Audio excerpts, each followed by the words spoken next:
Hapa ni Dumila katika mkoa wa Morogoro na tumetembelea shamba la mahindi, na shamba hili limeathiriwa na wadudu, kwa mfano viwavi jeshi na wadudu wengine, na tunaamua kutumia kiuatilifu kinachoitwa Kiwa Mweg au Tiger Plus chenye uwezo mkubwa wa kupambana na wadudu, na baada ya muda fulani tutakuja hapa kuangalia matokeo yake ili tujue ufanisi wake katika kuzuia wadudu kwenye shamba la mahindi.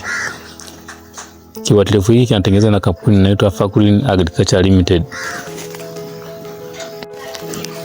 Namna ya kutumia kiuatilifu hiki: unatumia mils 20 mpaka 30 kwa lita 16 mpaka 20 za maji, na baada ya hapo hakikisha unachanganya vizuri, unatikisa pampu yako vizuri ili hatimaye dawa iweze kuchanganyikana vizuri na tuweze kupata matokeo mazuri.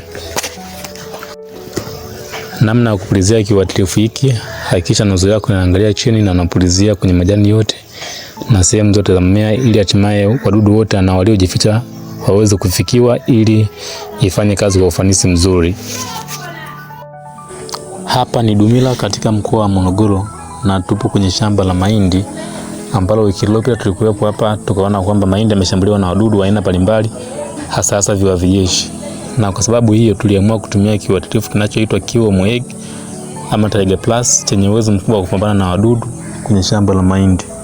Na leo ikiwa ni siku ya 8 baada ya matumizi ya kiuatilifu hicho, tumekuja kuona kwamba kiuatilifu kimefanya kazi vizuri, kwa sababu wadudu wote wamekufa na hamna dalili zote za kushambuliwa na wadudu, na hii inaonyesha ufanisi wa kiuatilifu hiki kwenye kupambana na wadudu kwenye shamba la mahindi.